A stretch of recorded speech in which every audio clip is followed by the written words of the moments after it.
En este capítulo, Jacob experimenta algunos encuentros. En primer lugar, se encuentra con un grupo de ángeles, según dice el versículo 1. Este episodio de encontrarse con ángeles le permite a Jacob sentir seguridad en el viaje. Él no puede sentir soledad, miedo. Él debe más bien sentirse seguro. Ya se le había dicho que regresara porque una gran nación saldría de su familia, y con esta aparición angelical se le está asegurando y garantizando que todo saldrá bien. Y definitivamente, queridos hermanos y amigos, cuando nosotros vamos a casa, a nuestra Canaán, no vamos solos. Tenemos la compañía de la hueste angelical a nuestro lado. Cuando caminamos con Dios, Él va con nosotros. Eso es importante saberlo. Así que el primer encuentro es con ángeles. El segundo encuentro que Jacob tiene acá en este capítulo fue con su pasado. Cuando Jacob supo que su hermano venía con 400 hombres a recibirle, él experimentó un temor tan profundo porque vino a su mente todo su pasado, lo que había acontecido con su hermano y lo que motivó el viaje hacia Harán. Se angustió mucho y de miedo dividió el ganado y a su familia en dos grupos con el objetivo de intentar huir si su hermano atacaba al primer grupo. Preparó regalos para su hermano y se organizó bien con el fin de intentar hacer las paces con él. Después de hacer lo humanamente posible, Jacob buscó el refugio en Dios. Allí él se afincó en el Señor, y es lo que nos enseña en este caso este gran hombre. Un hombre que se equivocó, pero un hombre que nos enseña también a buscar a Dios. Vamos a ver que él ahora se encuentra con un personaje mientras está en oración. Matthew Henry dice: una situación precaria como la de Jacob acá, en esta situación, debe ser una situación no de angustia, sino de oración, de plegaria. Cualquier cosa que nos atemorice debe inducirnos a doblar rodillas ante nuestro Dios. Habiendo orado, entonces Jacob experimentó su tercer encuentro, y este fue con un ser desconocido que vino a él como amenazante. Obviamente Jacob no sabía con quién estaba peleando. Según él, era uno de los aliados de Esaú, o quizás Esaú mismo, y el propósito tal vez era como para destruirle a él. Lo que no sabía era que la persona con quien él estaba peleando venía con el deseo de bendecirle, venía como su aliado, no venía con intención de matarle. Pero Jacob, angustiado y presintiendo lo peor, entonces intentó defenderse e incluso quitarle la vida a esa persona que venía a ayudarle más bien y a bendecirle. Jacob, dice el texto acá, el versículo 25, dice que él recibió un toque extraño, atípico en el encaje de su muslo. Es decir, notó que la persona con quien peleaba lo pudo matar desde el inicio de una sola vez.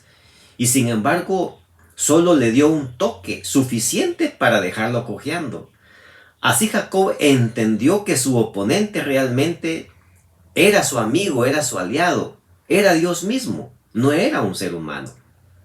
El verso 30, él reconoce que Dios era el que estaba y peleó con él.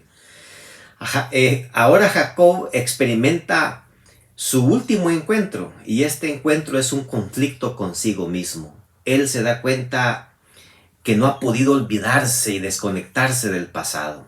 Él todavía tiene miedo. Él todavía se angustia de cosas que hizo anteriormente, hace años atrás. Y Dios sabía que su siervo no había experimentado la felicidad y la paz del genuino perdón. Y ahora viene Dios y con esta pelea le asegura un cambio. Dios le dice en el verso 28, ya no te llamarás Jacob, sino Israel, porque has luchado con Dios y con los hombres y has vencido.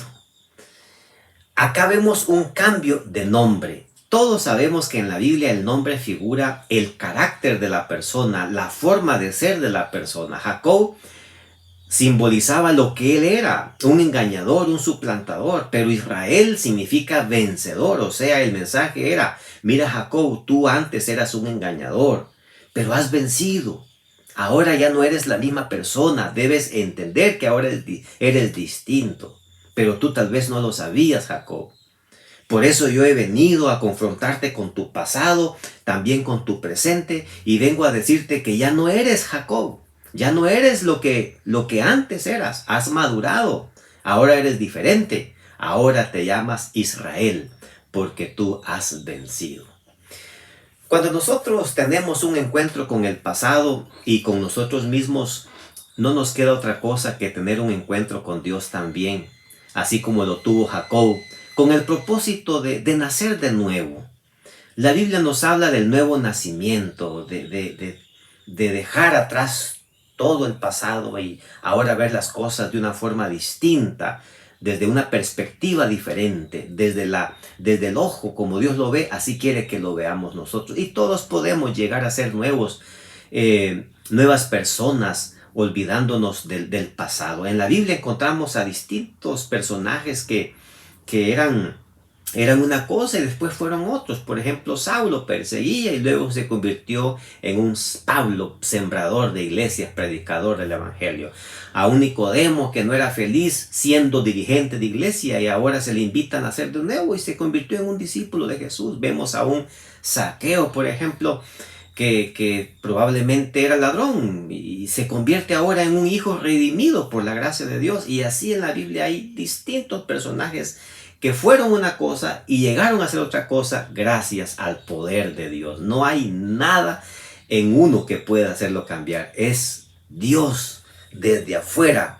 Es un poder que no nace de adentro, sino uno que es extraño a nosotros.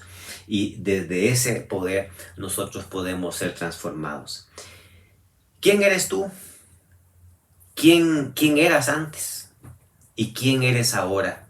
Lo más importante tal vez será quién puedes llegar a ser si decides tener un encuentro con Jesús como lo hizo Jacob.